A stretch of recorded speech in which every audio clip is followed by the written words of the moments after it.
On va parler maintenant du deuxième descripteur qui est le SIFT, c'est pour Scan Invariant Feature Transform. Justement, c'est un descripteur qui va être invariant à la rotation, à la translation, au changement, aux transformations affines. Et alors, c'est un descripteur qui va calculer le ROC, sauf qu'il y a donc deux différences principales. La première, c'est qu'il ne va pas être calculé pour tous les points. Il va être calculé pour des points clés. Quand on dit un point clé, même quand on parle en français, on dit un élément clé, c'est un élément qui est différent des autres. C'est un élément important. Ici, pour nous, l'élément important, c'est des coins.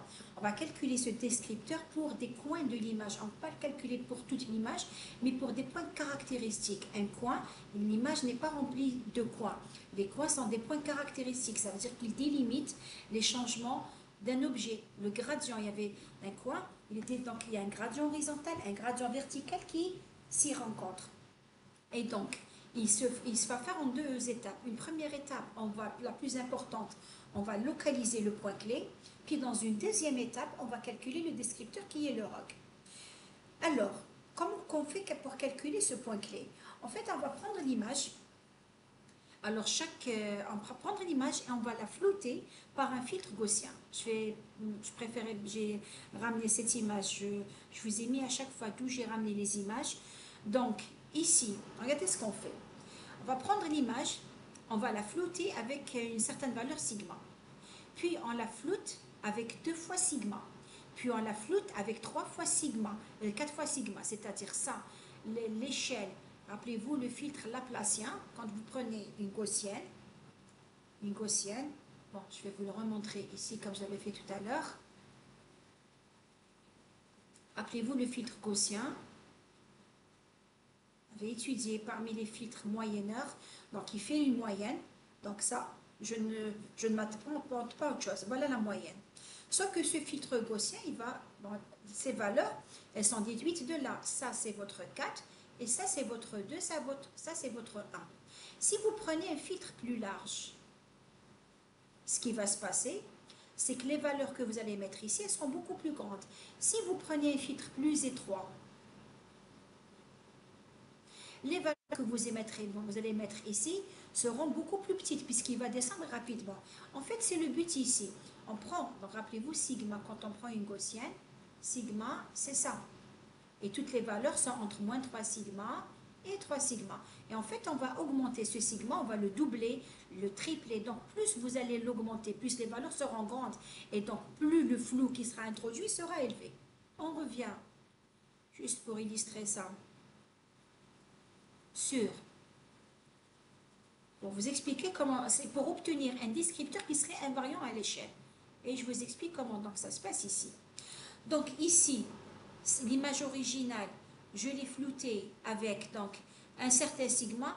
Je peux mettre ici sigma 0, ça veut dire que c'est l'image originale, je ne l'ai pas encore floutée.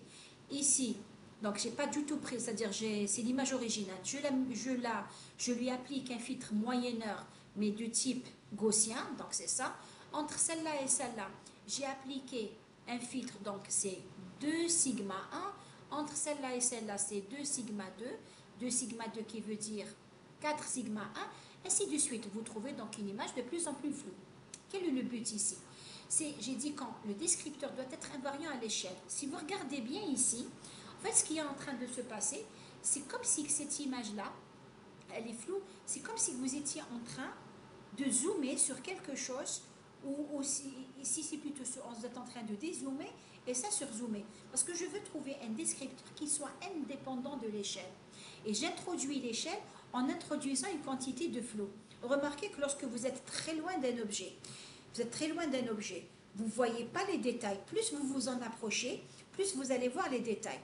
Et en fait, cette manip, qu'est-ce qu'on fait? Alors, première étape, donc on floute l'image avec des sigmas, à chaque fois un sigma 2 fois supérieur à celui d'avant, et après on va faire la différence entre ces deux images. Donc la différence entre ces deux images me donne des contours. Elle va me donner quels contours?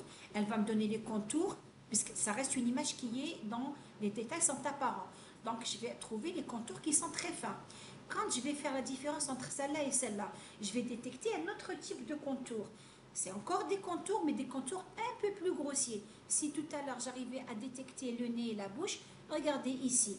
je ne peux plus détecter les détails de l'œil parce que entre celle-ci et celle-ci, c'est devenu plus flou. Et jusqu'à la dernière, où je vais détecter les détails qui sont grossiers.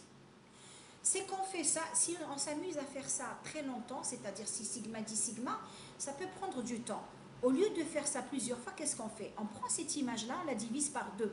Si vous la divisez par deux, vous appliquez un filtre sigma.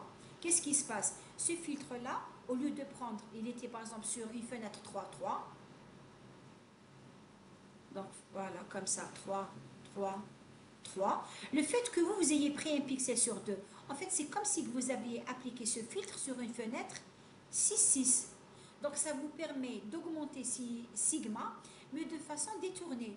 Du coup, qu'est-ce qui va se passer? Et vous refaites la même chose. Ce filtre sigma est supérieur à celui-ci, qui est supérieur 2 fois plus grand que celui-ci. Celui-ci est 2 fois plus grand, et on recalcule les différences. Ça me permet d'avoir quoi? Ça me permet d'avoir un autre type de détail. Je vais avoir, au lieu que tout ici, j'avais les détails à l'échelle la plus fine, je vais avoir des échelles, des détails à une échelle beaucoup plus grossière. Et je continue. En fait, et on appelle ça, à chaque fois que je diminue de 2, on appelle ça des octaves, comme pour la musique. Donc octave 1, octave 2, octave 3. Et au final, qu'est-ce que je vais faire de ces images? Je vais prendre toutes ces images-là et je vais essayer de trouver quels sont les contours les plus importants. C'est quoi un contour le plus important? Il faut que la valeur ici, elle soit la plus importante que celle des voisins. Mais pas que. Pas les voisins sur une octave, ici. Donc je ne vais prendre que le contour qui est le plus important ici, sur toutes les images. Donc si par exemple vous avez 6 images et que vous avez déjà une fenêtre 8 x 8, vous allez vous retrouver à comparer avec combien d'éléments? 3 x 3, ça me fait 8, et que j'ai 6, ça me fait 24. Et je vais le faire pareil aux différentes échelles. Et je ne vais donc d'abord ne garder le contour que si la valeur elle est plus importante que sur son voisinage sur toutes les images, sur toutes les octaves. Une fois que j'ai gardé les contours les plus importants, qu'est-ce que je vais faire? Je vais encore faire une autre opération. Je ne vais garder que les contours qui représentent des coins. Ici, il y a eu un changement. Donc celui-là, je vais le garder. Là, ici, je ne le garderai pas parce qu'il n'y a pas eu de changement de direction. Et en fait, grâce à ça, je vais trouver ce qu'on appelle les points clés de l'image. Et parce que j'ai joué sur l'échelle en augmentant le filtre, je vous ai dit ça, c'est comme si vous étiez en train, prenez cette image et vous étiez en train de vous rapprocher. C'est une façon de traiter l'échelle, le fait de flouter l'image. Ici, en divisant par deux, c'est une façon d'augmenter sigma sans avoir à faire de très grands traitements, parce que plus vous allez augmenter sigma, plus vous allez faire des calculs. Donc, une fois que j'ai trouvé mon point clé, qu'est-ce que je vais en faire? Donc, je reprends juste l'écriture qu'il y a là. Donc, ce que vous voyez ici, c'est les fameuses images, donc avec chacun 2 sigma. Là, c'est l'opérateur de différence. Ça, c'est les images de gradient. Et moi, ce que je vais chercher, je vais comparer chaque point à ceux qui sont aux alentours. Il faut vraiment que ce soit un contour très important. Alors, on cherche donc les extrémas locaux à travers ce qu'on appelle l'échelle, à travers les différentes échelles et à travers l'espace, en le comparant à ses voisins. Une fois qu'on a fait ça, donc, on calcule le détecteur de Harris, qui est utilisé sur des fenêtres 2 x 2, et on va détecter les points où j'ai ce qu'on appelle une courbure, où il y a eu un changement entre gradient horizontal et gradient vertical. Ça, c'est la première étape. Ce que je vous ai mis ici, j'ai essayé de télécharger le plus possible d'images où on illustrait cela. Vous voyez ici que l'image, à chaque fois qu'elle est floutée, j'ai une image de plus en plus grossière. Ici, on ne le voit pas très bien. C'est vraiment la même image. Mais le contour, je trouve les contours fins, les contours de plus en plus grossiers. Je l'ai aussi trouvé une illustration sur une image, je pense, de la rétine de l'œil, où j'ai refait le même traitement. Mais ce qui m'importe ici, c'est que vous voyez que chaque image a été traitée avec un sigma. Regardez, c'est K puissance 3 sigma, K puissance 4 sigma. À chaque fois, on multiplie par une valeur de K. Assez souvent, K vaut 2. Donc, une fois que j'ai détecté ce point clé, c'est quoi ce point clé? C'est un point qui est invariant donc, au changement d'échelle. Ce point clé est invariant au changement d'échelle. C'est ce qui m'intéresse pour le moment. Ensuite, qu'est-ce que je fais? Ce point clé, une fois que je l'ai détecté, il faut que je trouve son autre orientation. Pourquoi? Parce que supposons que mon image, elle est comme ça, que j'ai trouvé... Supposons que mon image, c'est celle-là. Et que j'ai trouvé le point clé. Je vais calculer le log. autour de ce point clé. Donc, je vais diviser l'image. Je vais vous montrer ce qui se passe. Une fois qu'on l'a trouvé, on divise l'image en 16 éléments. Et sur chacun de ces 16 éléments, donc autour du point clé, je vais prendre une fenêtre 16 x 16 et qui est en fonction de l'échelle sur laquelle j'ai détecté ce point. Donc, je prends 16 blocs. Chacun de ces blocs, c'est 4 x 4. Donc, en définitive, j'ai une image de 64 x 64 autour de ce point. Et je vais calculer le fameux roc. Sauf que, si je calcule ce roc et que je prends la même image, je la tourne, je vais trouver un roc différent parce que le roc, c'est toujours, par exemple, entre 0 et 20 degrés. D'ailleurs, ici, le roc, on utilise 8 billes. Donc, 8 billes, vous divisez 180 par 8, ça vous fait... Ça fait combien si j'utilise 8 bits? Je vais diviser 180 par 8 pour voir chacun combien il contient. 18 par 8, ça fait donc 8 fois 8, 8 fois 2, ça fait 16. Je retiens 20, je retiens 2. 20 divisé, j'espère ne pas m'être trompé, 2 fois 8, 16. 20 divisé par 8, ça fait 20 divisé 3 fois 8, 24. Donc ça fait 6. Non, ça ne fait pas 6, je dis des bêtises. Alors, ça me fait encore 2, 22 degrés, 2 fois 8, 16, 40. 40 divisé par 8, ça fait 5. Donc, chaque bille, c'est 22,5. Donc, je vais trouver 22,5. Ensuite, 22,5 plus 22,5, ça va me donner 45. Je ne sais pas quelle valeur. Ensuite, ça va me donner 90, ainsi de suite. Supposons donc que j'ai une image et que cette image, je vais la retourner. Donc, je vais faire ça. Si je la tourne un petit peu, elle va me donner, donc c'est cette image-là. Alors, j'ai essayé de la tourner dans ce sens. Je l'ai tournée, on va la tourner 180 degrés. Ça va me donner ça. Le problème qui se pose, je ne vais pas avoir les mêmes directions. En fait, qu'est-ce qu'on fait? Avant de calculer le point clé, on essaye de calculer la direction prédominante de l'image. On va, je vous le mets ici, on va assigner, c'est-à-dire on va diviser ça normalement en 36 bins et autour de l'image. Donc on va prendre autour du point clé, donc ça c'est mon point clé. Autour de ce point clé, je vais essayer de calculer, et normalement il me semble que c'était 4 morceaux, et je vais calculer la direction principale. Pourquoi je vais faire ça? Parce qu'une fois que j'ai trouvé la direction principale, je vais commencer à calculer, par exemple la direction principale ici, donc si je vais dans le sens des aiguilles d'une montre, ma direction principale ici c'est 45 degrés. Et qu'est-ce que je vais faire? Je vais commencer à compter à partir de 45 degrés. C'est lui qui va me faire mon zéro. Donc je vais faire 45 plus 22,5 plus 45 plus 22,5, ça va faire 67,5 plus 90 plus. Et si je tourne cette image maintenant, si je la tourne, et que je vais trouver que la direction principale c'est celle-là, et je vais commencer à partir de là. Ce qui fait, pourquoi je fais ça? C'est pour que ça me donne exactement le même vecteur. Je voudrais que cette image et celle-ci que j'ai tournée, je vais toujours démarrer à partir du maximum. Donc je trouverai le même vecteur. En faisant ça, qu'est-ce que je m'assure? Je m'assure l'invariance à la rotation. On s'est assuré l'invariance au changement d'échelle. Et même si vous translatez, parce que quand vous changez l'image, il va trouver le même vecteur. Ce n'est pas parce que vous bougez qu'il ne va pas trouver le point clé. Donc je m'assure un élément, un roc que je vais donc calculer, mais quand je vais le calculer, je vais démarrer de la direction principale toujours. Donc si c'est le même point, mais juste qu'il a été tourné, ben il va le trouver. Parce que quand il va calculer le descripteur roc, il va trouver le même point. La taille de ce descripteur, comme vous avez 16 blocs de 4 x 4, et que chaque bloc c'est 8. Donc chacun, il est divisé sur 8 bins. Mais vous en avez 16. Donc vous allez faire 16 x 8. 8 x 6, ça fait 24. 1 x 6, 1 x 8, oh là là, 8 x 6, pardon, ça fait 48. Je retiens 4. 1 x 8, 8 plus 4, ça me fait, je me retrouve avec un descripteur de 128. Sauf que ce descripteur, donc il sera invariant au changement d'échelle, invariant à la rotation. J'ai dit que la translation, j'ai été juste translatée, donc il va pouvoir le trouver.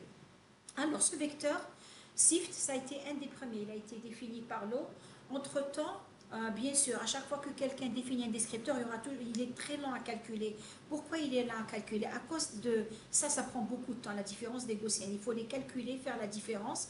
Donc, ça fait des produits de convolution à faire. Alors, je ne me rappelle plus du nom. Celui qui a fait le surf, en fait, au lieu d'utiliser il a utilisé comment dire, au lieu de calculer les différences de Gaussienne, il a fait comme si c'était il les a mis à 1. Il a essayé de l'approximer des Gaussiennes avec des 1 et des 0 et il a fait les différences. Ça lui a permis d'avoir quelque chose de plus rapide.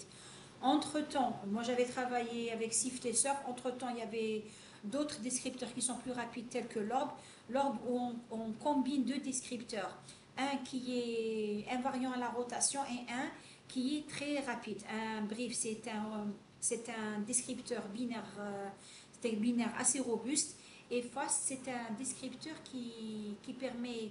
En fait, ce qu'on combine ici, c'est qu'au lieu d'utiliser une technique identique, on utilise le fast parce qu'il est rapide, qui permet de détecter le point clé, et on utilise le brief en tant que descripteur. Vous avez vu que tout à l'heure, je reprends, il y a bien deux parties. Une première partie, on trouve le point clé, et une deuxième partie où on définit un descripteur autour du point clé. Je vous ai mis ce lien-là, c'est parce qu'il contient d'autres descripteurs. Donc si ça vous inspire, vous pouvez les tester.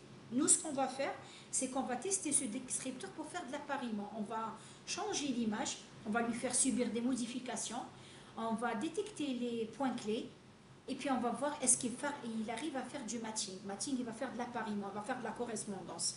Alors, je reviens, comme tout à l'heure, au Python. Vous le voyez ici. J'ai fait un petit test sur l'image, toujours de notre faculté. Regardez, le point que vous avez ici, le voilà. Il arrive à le détecter parce que c'est un point caractéristique. Sûrement qu'il y a eu un changement de gradient. Le point qu'il y a là, effectivement, c'est bien celui-là. Je prends le point qui est ici. Il le fait là. On a fait une transformation affine. On a étiré l'image sur les X. Alors, regardez, elle est un peu plus... Elle est moins aplatie. Donc, ça veut dire on l'a aplatie sur les X, il me semble, parce qu'elle était plus large. Alors, si je regarde celle-ci, elle est plus large dans ce sens. Celle-ci est un peu plus petite. Donc, on lui a fait subir un changement d'échelle suivant l'X et l'Y. On lui a fait subir une rotation. Donc, si vous regardez ce côté-là par programme, alors, j'ai mis entre commentaires ce qu'on avait fait tout à l'heure, parce que j'avais dans le même programme. Encore une fois, alors on regarde notre programme, on utilise Matplotlib parce que, c'est bête, je l'ai écrit deux fois, d'ailleurs il me le signale. On a importé la bibliothèque d'OpenCV, sûrement que je dois, parce que j'utilise juste les changements de couleur d'ici. Matplotlib parce que ça nous permet de visualiser nos graphes. NumPy parce que ça me permet de faire les calculs numériques. J'ai importé de SkiImage une fonction qui me permet de faire des transformations. Et je veux calculer Sift. Donc Sift, il est défini où? Dans Feature, qui est défini dans SkiImage. J'ai importé Sift. J'ai importé une fonction qui me permet de calculer la correspondance et non seulement de les calculer, mais de les dessiner. Et là, c'est une fonction qui match les descripteurs. Alors, c'est la fonction d'abord qui match les descripteurs et l'autre qui les dessine. Plot match, ça là, me permet de les dessiner. Donc, on a ouvert notre image. fge.jpg, je peux ouvrir n'importe quelle image. Celle-ci, c'était la version trop compressée. Je vais plutôt ouvrir celle-là. Donc, une fois qu'on a ouvert l'image avec Image, je l'ai transformée en RGB et je l'ai transformée au niveau des gris. Je vais travailler avec celle-là. Donc, image 1, c'est l'image au niveau de gris. Je vais lui faire subir deux types de transformations. Ici, je suis en train de lui faire juste subir une rotation de 45 degrés. Pouvez-je prendre l'angle que vous voulez. Ici, je lui fais une transformation affine, c'est-à-dire les transformations affines, on a dit qu'est-ce qu'elles font. Vous pouvez faire du changement d'échelle, de la translation, de la rotation, vous pouvez la découper. L'essentiel, c'est que dans la transformation, si c'était une ligne, ça reste une ligne. Et s'il y avait deux ou trois lignes parallèles, il faut qu'elles restent parallèles. Donc ici, en T-forme, j'ai défini la transformation. Ici, j'ai appliqué la transformation. À quoi je l'ai appliqué? À l'image 1. Donc, image 2 contient l'image 1 tournée de 45 degrés. Image 3 contient toujours l'image 1 ayant subi différentes transformations. Encore une fois, vous placez votre curseur sur l'élément et vous mettez CTRL-I et il vous explique, voilà, il vous demande donc de lui donner votre... alors, il vous dit, il attend affine transform. Il vous demande donc matrix, si vous ne mettez pas, vous mettez none, donc la matrice que vous voulez transformer. Là, j'ai mis directement la transformation, je l'ai mise dans T-form. Donc, ensuite, il vous dit le type de transformation qu'il fait. Donc, il prend y égale ax plus ay plus a2. Donc, c'est une transformation affine. Pourquoi affine? Vous ne trouvez pas x au carré, y au carré. Ça, c'est le changement A0 et A1. C'est le changement d'échelle. et A2 c'est la translation, que ce soit pour X, que ce soit pour Y. Donc, il vous donne les paramètres sur lesquels vous pouvez jouer, donc ça c'est l'échelle. Donc ici je lui ai... Alors, il vous dit matrix, c'est D plus 1 array, homogeneous transformation matrix. If this matrix is provided, it's an error to provide any of scale, rotation, shear. Ah oui, donc vous lui donnez une matrice de transformation. Donc à ce moment-là, ce n'est pas la peine de lui donner le changement d'échelle, de rotation. Shear, c'est pour découpage et la translation. Donc scale, c'est le changement d'échelle que vous voulez faire. C'est-à-dire en X, je peux multiplier par 2, en Y divisé par 2. Donc c'est le facteur d'échelle, ça c'est la rotation, ça c'est pour le découpage. Et ça, c'est les valeurs que vous voulez rajouter. C'est la translation. La dimensionnalité de la translation, if another parameter are provided. Donc ça, je ne sais pas ce que c'est. Dimensionality of the transform. Je ne vais pas chercher à savoir. Je ne saurais pas vous dire ce que c'est. Ensuite, donc, on a défini la transformation. Maintenant, qu'est-ce que je fais? Alors, ici, je crée un objet.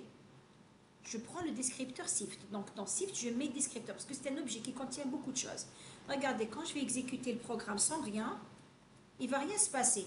Là, je n'ai encore rien calculé. Je fais, parce qu'il faut toujours effacer vos variables pour être sûr.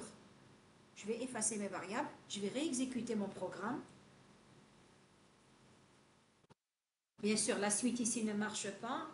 Alors, qu'est-ce qu'il me raconte? Non, moi, je l'ai exécuté jusque-là. Alors, qu'est-ce qu'il me dit? Là, non, c'est juste parce que je n'ai pas utilisé. Tout à l'heure, il m'avait donné le descripteur. Je ne sais pas pourquoi là, il ne me le donne pas. Il m'a donné juste l'image et le nom. J'ai mis descripteur. Normalement, il doit me donner image 2, image 3. Bon, je réexécute. Ça me paraît un petit peu bizarre.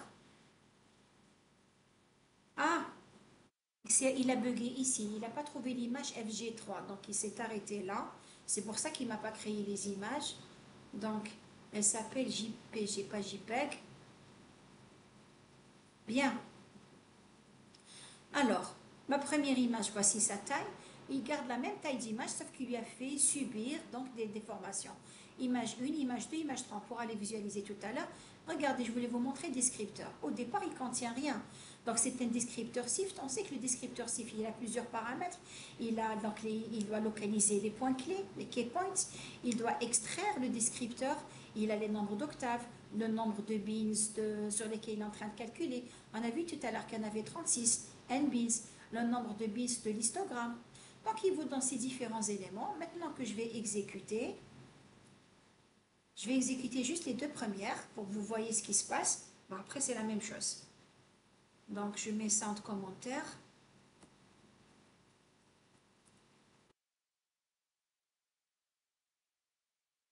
On va regarder ce qu'on a dans... Alors, je lui ai dit d'afficher le descripteur Detect and Extract. Ça veut dire quoi Detect and Extract? Ça veut dire que tu détectes où se trouvent les points clés et tu les extrais. Donc, du coup, regardez ce qu'on a dans Key Points. On a la localisation des points clés. Je les récupère du descripteur parce qu'il contient beaucoup de choses. C'est un objet. Donc, il contient les points clés et il contient les descripteurs. Je vais aller vers Desk, juste pour vous le montrer. Tout à l'heure, on avait vu qu'il était vide. Si vous regardez maintenant le descripteur, regardez. Il contient, le descripteur, il contient. Alors, il a trouvé 13 316 points clés. Il a trouvé 13 316 points clés.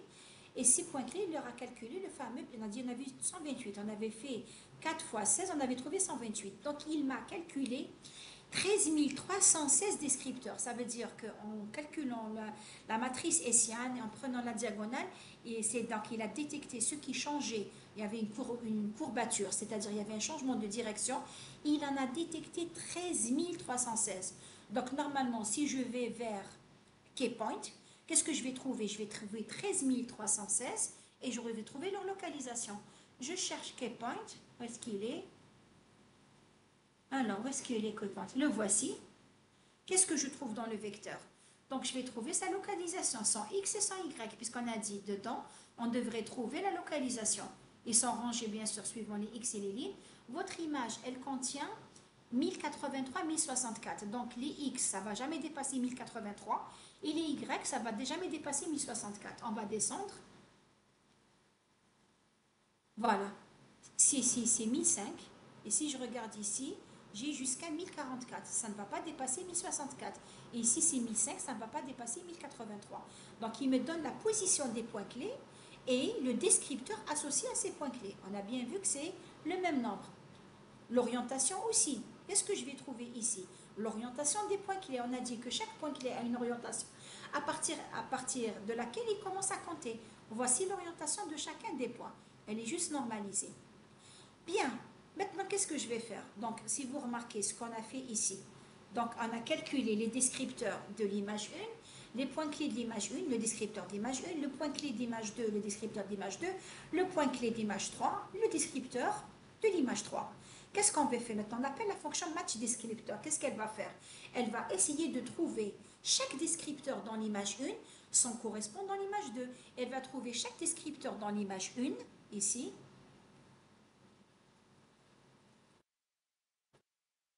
On va quand même les dessiner pour pouvoir les voir. Maintenant, je vais laisser tout ça. Donc, elle fait l'appariement, elle fait de la correspondance. Quels sont ceux qui sont, et vous allez remarquer que les descripteurs 1, descripteurs 2 n'ont pas la même taille.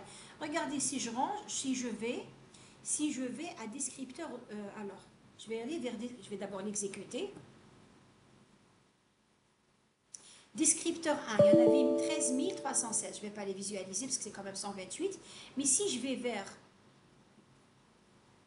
Qu'est-ce qu'il me raconte? Il me dit qu'il y a une erreur. Je n'ai pas fini. Je ne sais pas ce que j'ai fait. Bon. Je réexécute. J'espère que je n'ai pas changé quelque chose. Ou peut-être parce qu'il est en train de travailler. Bon. Je vais mettre CTRL-C. J'espère ne pas avoir touché... Bon. Je vais mettre CTRL-C pour arrêter. Alors, il prenait juste du temps parce qu'il était en train de s'exécuter, parce que j'ai pris une image beaucoup plus grande. Et ça lui demande énormément de temps. C'est pour ça qu'au départ, j'avais pris l'image FGE1. Mais pas grave, regardez.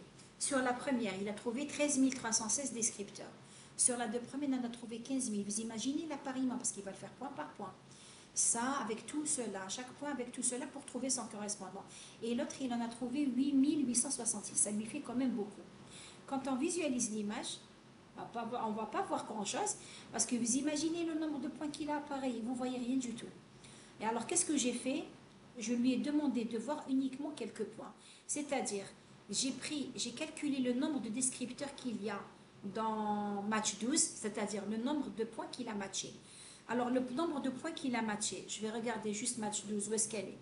Voici match 12. Alors, il a pu matcher 8862 points. Les 8862 points qu'il a matchés, qu'est-ce que j'ai fait? Je les ai divisés par, regardez ici, où est-ce que je l'ai mis? Comment je fais les choses et je ne le retrouve pas, mais bon, on regarde ici. J'ai pris sub 1 égale sub 1 divisé par 10. Donc sur les 8000 points, donc 8862, si vous le divisez par 10, vous trouvez 886. Et qu'est-ce que j'ai fait? Je lui ai dit, quand tu les affiches, du début à la fin, et laisse entre 886. Donc, en fait, il va me dessiner que 10 points. C'est juste pour voir juste comment il est en train de travailler, pour avoir quelque chose de plus lisible. Donc, regardez ici. Là, elle a bien été tournée de 45 degrés sans subir d'autres transformations. Et je vois que les points qui ont été matchés, alors le rose qu'il y a là, c'est bien le rose. Alors, je disais ce point, donc... Alors, je cherchais ce point rose. Alors, c'est bien celui-là. Je vais chercher un point plus simple. Celui-ci. Et c'est celui qui se trouve aussi là. Je cherche ce point-là, cette tâche-là, c'est celui que j'ai ici. Pareil, si bien sûr il y avait 880, combien? 886 points, on ne peut pas les voir tous. Et ici, pour celle à laquelle on a fait subir un changement d'échelle, vous voyez qu'il n'y a plus la même proportion sur les lignes et les colonnes. Alors pareil aussi, quand je regarde les points, vous voyez bien que les lignes sont parallèles et qu'il arrive à détecter tous les points clés. Les voici.